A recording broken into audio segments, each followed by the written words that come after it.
Hello, I'm Thomas Hare, Chief Content Officer of the Performance Driven Marketing Institute, a not-for-profit trade association that serves companies in the performance and direct-to-consumer marketing world. Welcome to the latest episode of Take 20, created by the PDMI's Brand Response Council. These 20-minute live conversations featuring leaders in the performance marketing world speaking about the hottest topics in the industry are scheduled twice a month. Before we get to today's conversation, a housekeeping note. We'll be addressing any questions from the audience at the end of today's session. You don't have to wait to ask them. Utilize the questions tab on your control panel to type and send your question in. We'll be collecting them. We'll try to get to as many as possible in the final moments of the episode. The days have long since passed where the delineation between brand advertising and direct response or direct-to-consumer marketing was clear. On the current landscape, every marketer, from traditional brands to as seen on TV products, is looking closely at an array of performance metrics with the goal of making changes to their campaigns on the fly to maximize brand lift and ROAS.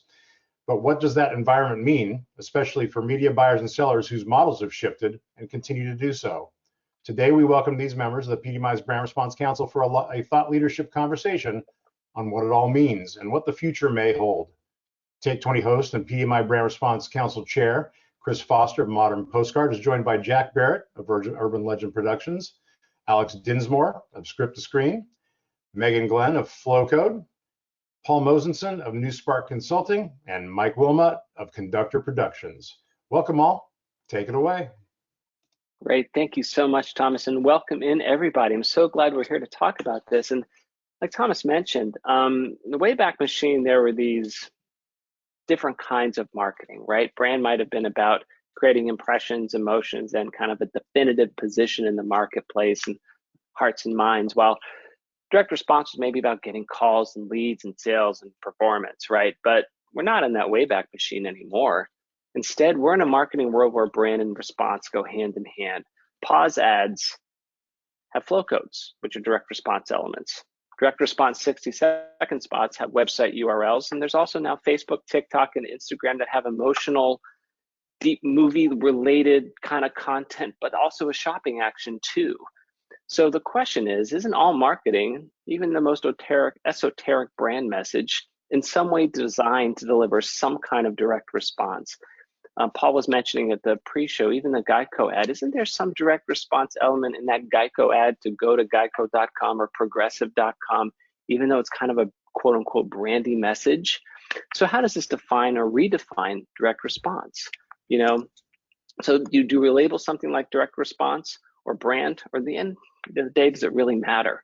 So we're going to be talking with all these industry experts about how they see the landscape shifting, and most importantly, how you balance this when all marketing is in some ways direct response marketing. Jack, I'm going to start with you because you're dealing with clients all day long. I'm sure they're asking about how I support my brand, but at the same time, Jack, I need sales.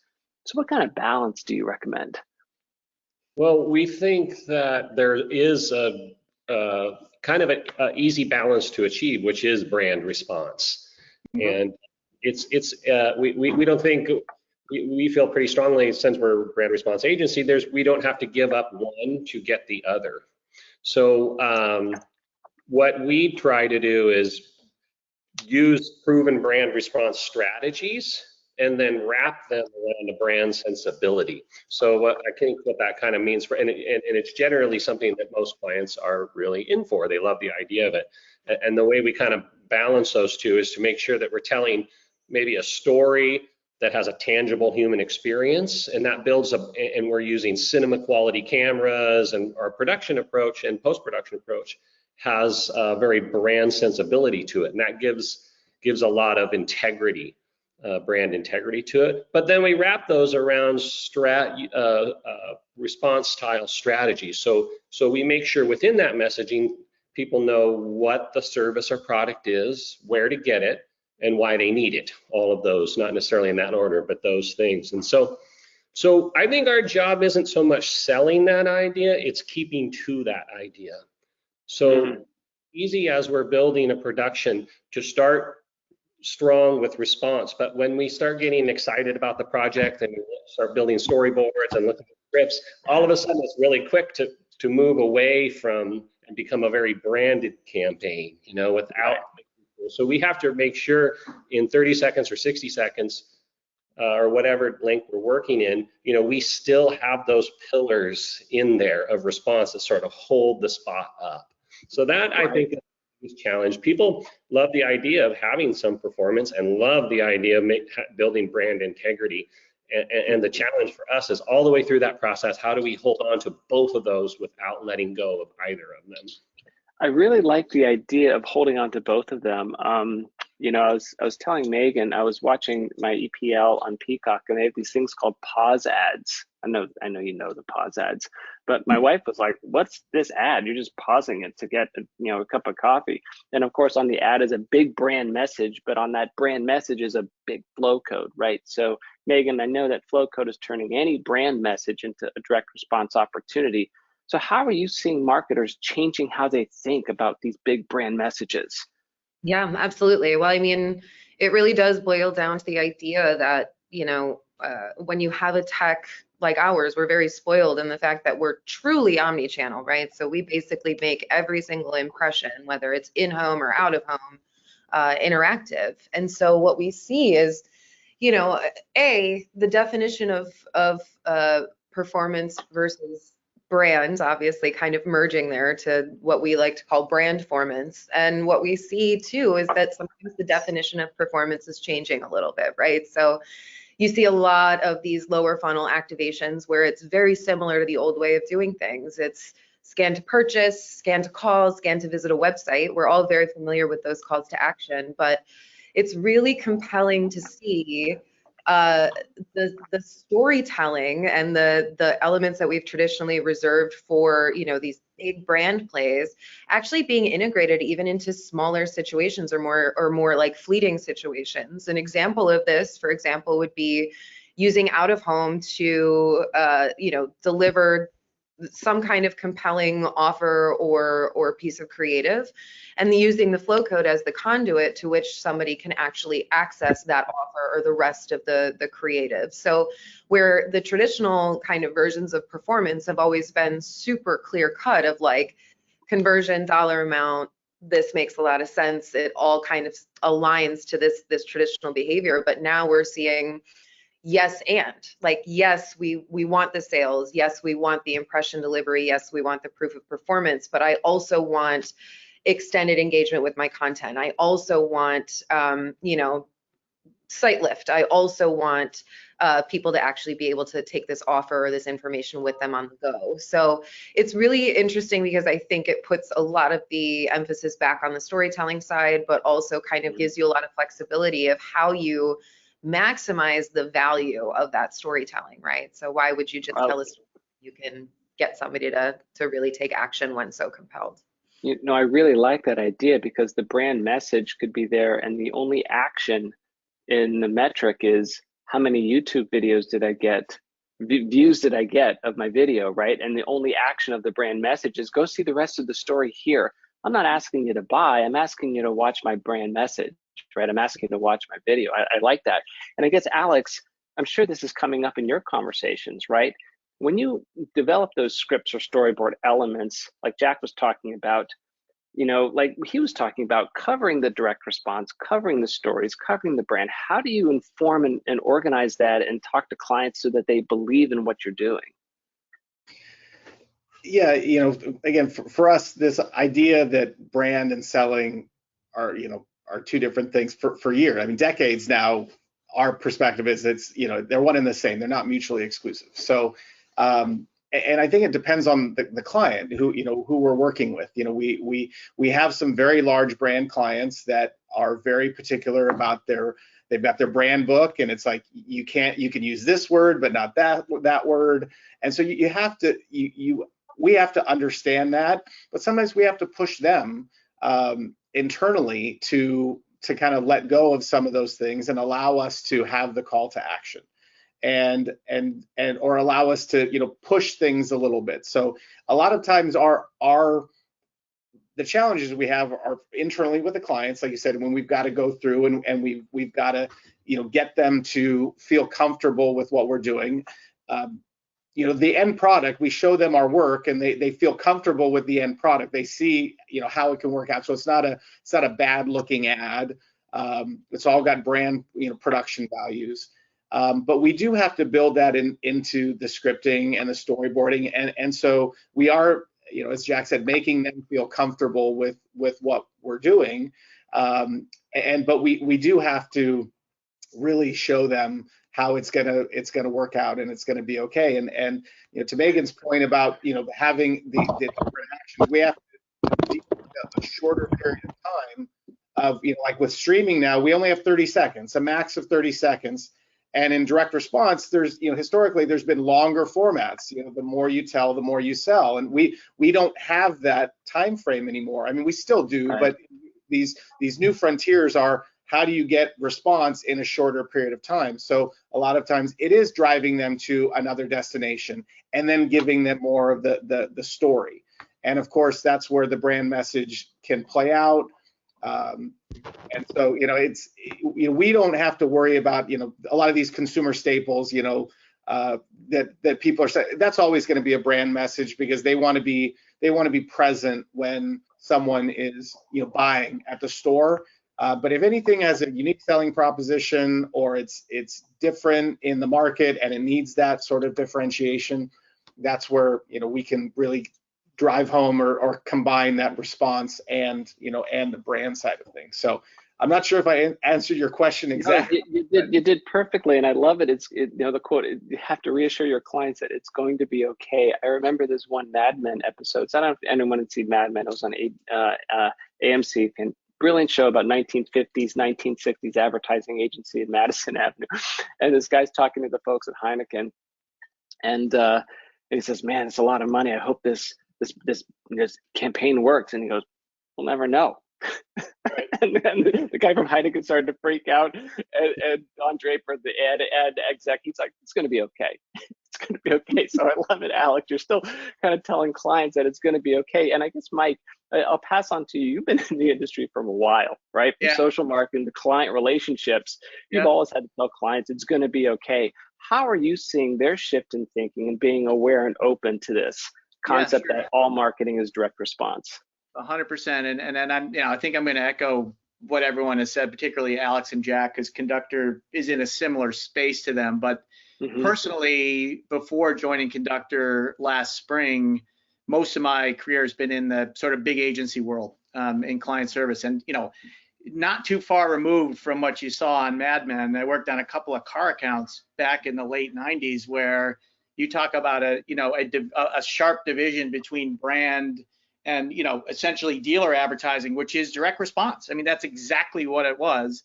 Completely different creative approach, sometimes completely different agencies creating it, no synergy with the messaging, or in some cases the execution, the look and the feel. And at the end, at different clients, you dealt with dealers for one, you dealt with the clients in Detroit for the others. At the end of the day, could be wildly inefficient.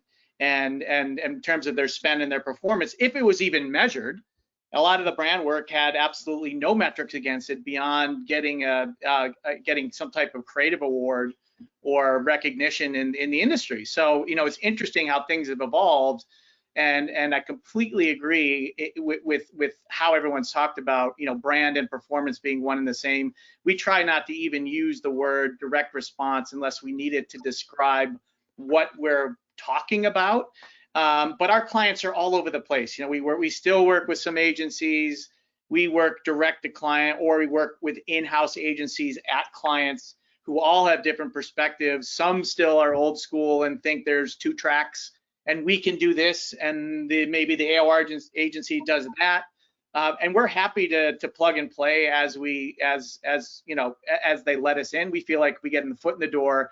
We create an asset that drives results, makes the CMO look good. We're going to get more work.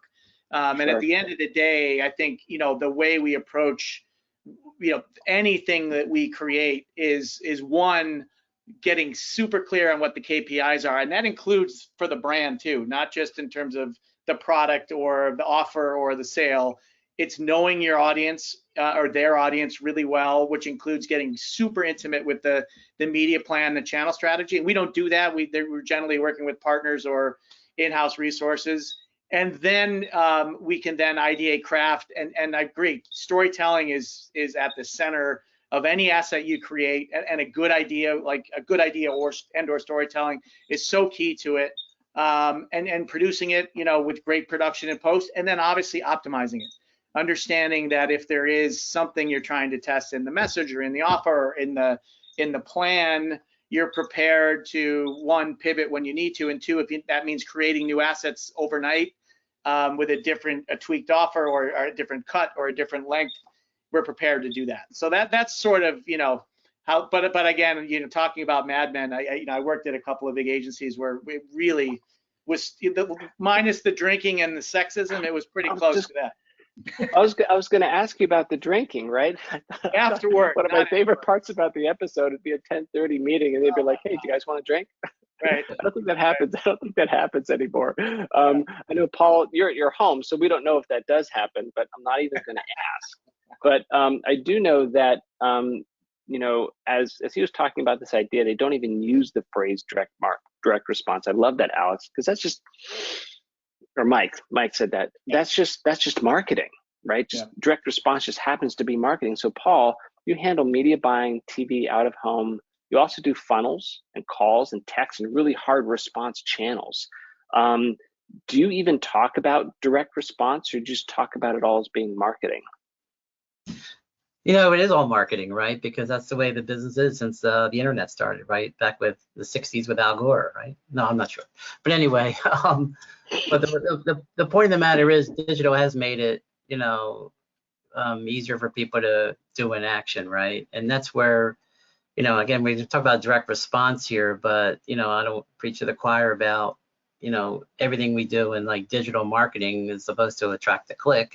If you don't do an action now, then you have attribution modeling and all this stuff, right?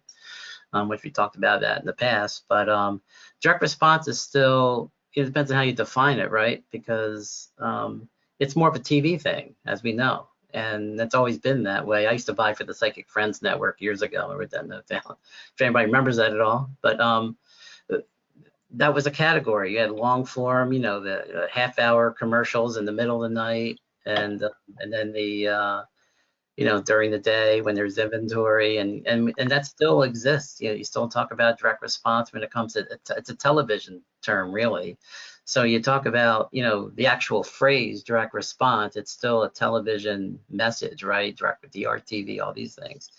But if you talk about a bigger picture, is any advertising is supposed to elicit a quick response, then it keeps branding out of it, right? Because that's where, the flow codes and the text messaging and the phone numbers, all that, the Nugenics ads you see, well, I don't know if anybody sees those, but you know what I'm getting at? I hope they do. We make those, so. You do that? They're yours, right? They're ours, so lots of people see them. Sorry. Right, we'll talk about that.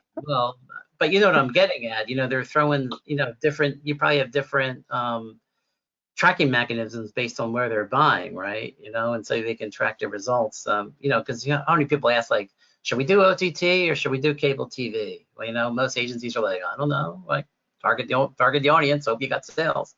But you really don't know. And that's where, this challenge of tracking mechanisms come in.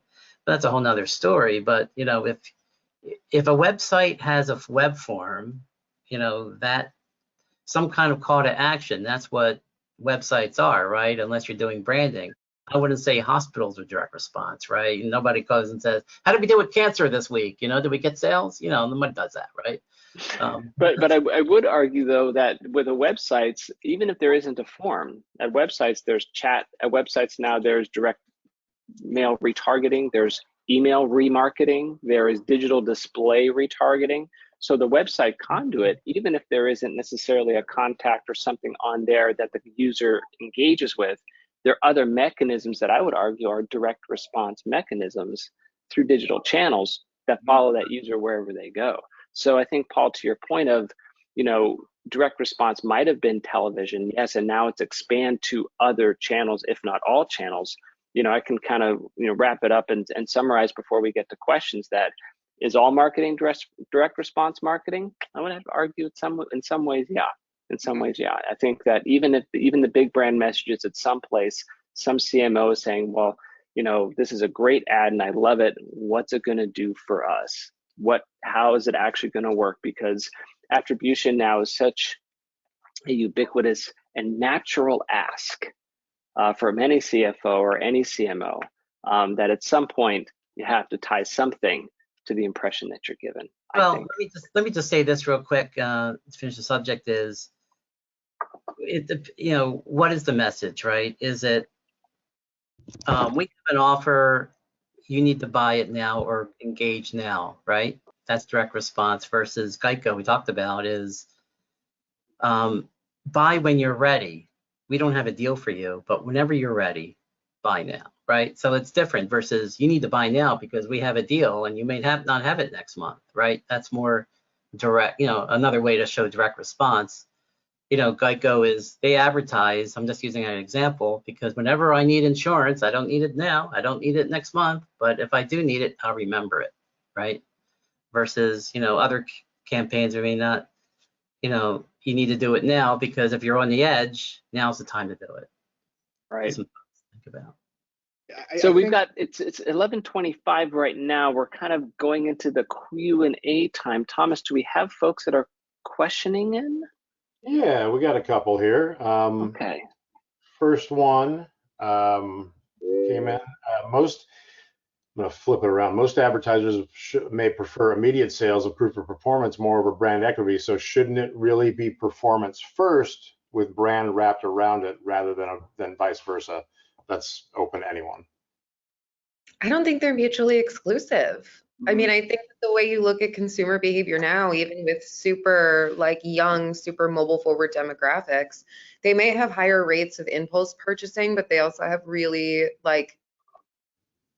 a lot of awareness around values and personal alignment with brands. So I don't know that it would behoove a brand to push so much of a buying message over a brand message. I don't think they're mutually exclusive, and that's kind of where you see maybe this brand formance things comes in, where it's playing into the kind of consumer wish for more information and some type of not loyalty, but brand resonance before purchase, regardless of the size of that item. Yeah, I like that idea, Megan, with the next generation of shoppers, because Paul, to your point about Geico, do it now, do it later, they're building so many easy mechanisms to save for later, or to remind me later, or or I'll like it, but I'm not going to actually engage it. But even if I like something, then suddenly I'm on the like list, right? And I get more messages that kind of move me down the line. So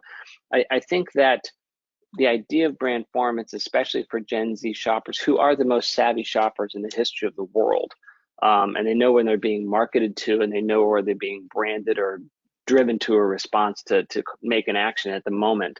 I think that they have a completely different sensibility about that. And you're right, it might not be, I've got to layer this, do this response first, and then come with my brand. It's probably, I believe, with this audience, one and the same. Mm-hmm. They might not make the distinction that we're trying so hard to discover. That one thing I'd like to add to that, I think, is the coming together from all this is the question was almost posed as a chicken and the egg, which comes first, performance or brand. And so I think what in this topic is really about is our job now as marketers to figure out what is the right approach for that brand. Mm-hmm. So it's all, so now, and so it used to be like Paul mentioned, there's kind of two kinds. There's, buy this now or remember us when you want to do this. And then like the example with automotive, you had automotive advertising that Mike said, you have, the dealer, and then you have the factory. The factory. And two different, but now what we have to do is figure out where, it's almost like a fan deck between full brand. If you pulled out a fan deck and a chip chart, you'd have this shades of gray all the way from heavy response to branding. And our job is to figure out what is the best approach for them. Where do we sit on that fan deck? What's going to drive the most? And so it kind of has gone away from response to just performance marketing. What kind of performance are we looking for? Right. I think it's our job in a lot of ways is to provide that. Yeah, the KPIs, as Mike said, it's really about understanding what does success look like for the client. Is it impressions, or is it some sort of quantifiable response? And I think a lot of brands and agencies still talk about impressions, and even they sell media based on a cost per thousand type of thing. And so that's a lot of my conversations with our clients is not differentiating the creative and what we're doing. It's differentiating really the measurement and what is the denominator that we're looking at here. Is it impressions, or is it some sort of response? And once you understand that, as Jack said, we can advise the client on what's the right mix and the right level of what's the right fit for them. Keeping an eye on the end goal. What's the KPI that we have to hit. And so I think that's a big discussion that I have with a lot of our clients is this concept of impressions, because that's what I believe that at the end of the day, a lot of advertisers I say they run home to mommy, which is going back to impression. And and sometimes that's not the right thing to do. And you've got to look at it a little different way. No, I totally agree with you, because like here's the bottom line is you can look at, let's buy radio, let's buy DRTV, let's buy this, let's buy that, right? And we got sales up 10%. Great. What would you do differently next time to get 20%? I don't know. I don't know where it came from, because we did branding campaign. So we don't know whether, Spotify did better than Pandora or did better. You know what I mean? That's where I get in the play, right? Because now we got to have that tracking, which means you need a call to action, which is direct response, right? So, and I would say, Paul, that the really important KPI these days too for a CMO is their job, and it's I guarantee it's tied to performance. It's not tied to impressions or brand lift or other metrics that back in the day, were if they're even part of the conversation, may have been a signal of success or not. And I think now it's like, I want to draw a line from every dollar I invest to some result that, ideally 99 out of 100 times is building the business. So I think that's super, we always think about that when we're talking to CMOs or to folks in internal, in-house agencies too. It's like, that's how they're all getting measured these days. It's not just the ad and the performance, it's their performance too. So let's keep that in mind when we're talking through, they're going to have to compare, like everybody on this call, right? Was it the creative? Was it the offer? Was it the medium? Was it the time? Was it the target? Did men do better than women? I mean, all these kinds of things are variables that most agencies don't know, right? Yeah. So, and that's the challenge of, especially with TV, which, is not connected to digital directly, is how do we know where we're spending our money, right? Which is the whole idea of this is, it's always going to be a challenge, for companies who aren't tracking right. Let me try to wedge one more in before we go, because it's an interesting one. And this is not an ad for this council. This just came in written this way. As the industry morphs into this brand response mix, what can the agencies and service providers who have come from the response side do to maximize their importance to marketers and brands?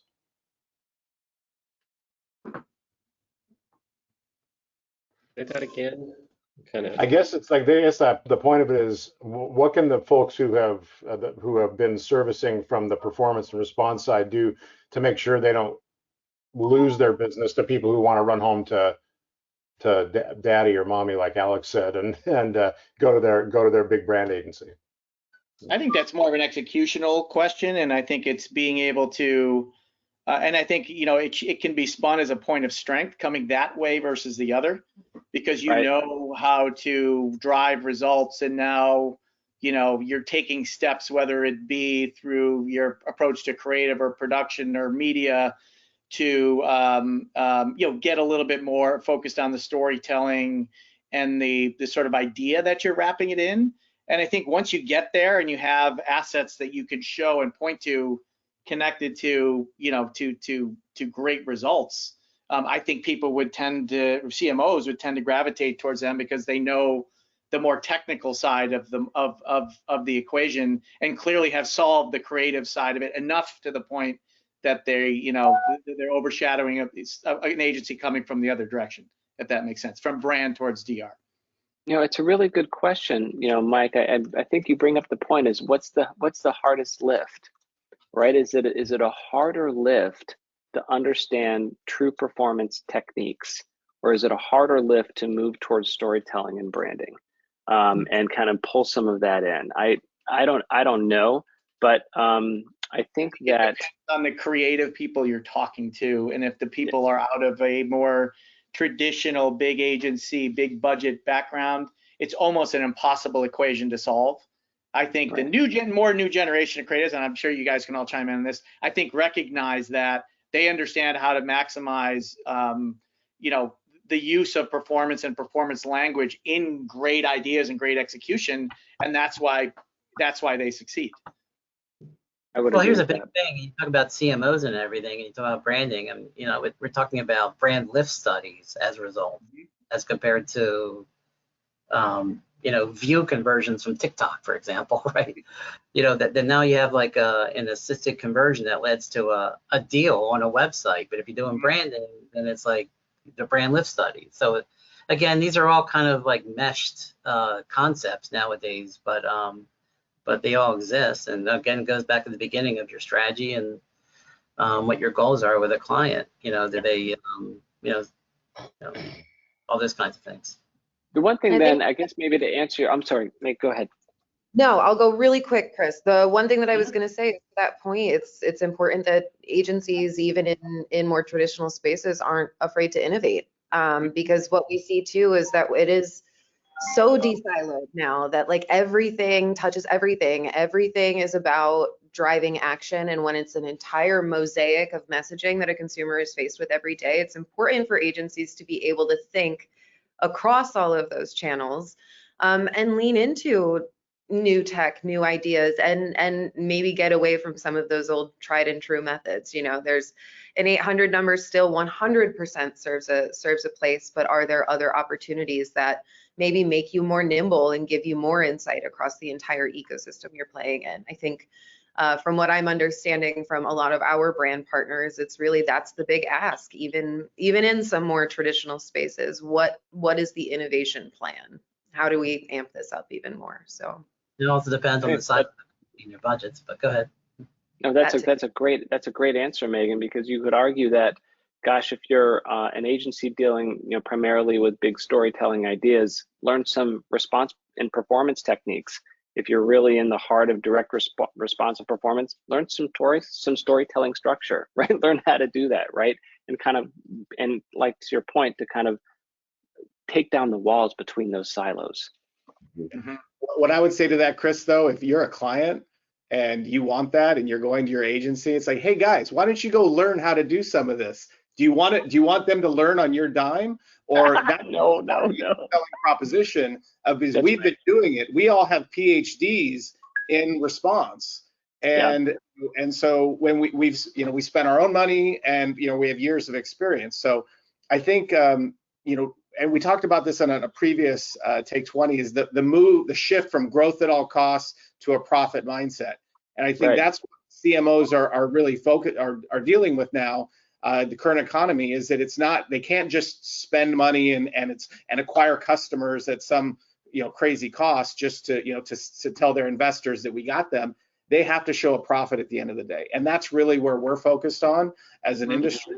And so I think we've been able to marry that mindset, and it's very timely. But we still, we've got great looking, creative. We all have great brand clients. We do work for Amazon owned brands. So, we have enough case studies where I think we show value as an industry, or individually and collectively to these clients of why they should come to us and not go to their traditional resource. Agreed. I think that makes a lot of sense to me. Well, team, I think it is time for us to wrap this up. Great stuff. Thank you all so much for all the insights. Tremendous stuff. We appreciate it, and we appreciate the entire Brand Response Council for their role in creating this episode. Our next episode of Take 20 is Wednesday, September 6th. And it will be the first of a two-part series on artificial intelligence. The episode will focus on successful use cases for AI technology from across the performance marketing spectrum. Please visit thepdmi.com/take-20 to register for the webinar and check out the upcoming schedule. And also online registration continues for PDMI West, October 9th through 11th in San Diego, with 10 planned educational sessions, 4 networking events, and more. PDMI West promises to be performance marketers must attend event of the fall. And we're closing in on a key deadline for those planning to attend. Availability in the PDMI's on-site discounted hotel room block at Intercontinental San Diego will expire in less than 3 weeks on September 11th. Badge holders can book their rooms now, but don't miss out. Visit thepdmi.com/pdmi-west to grab your badge and begin the process of locking down your room today.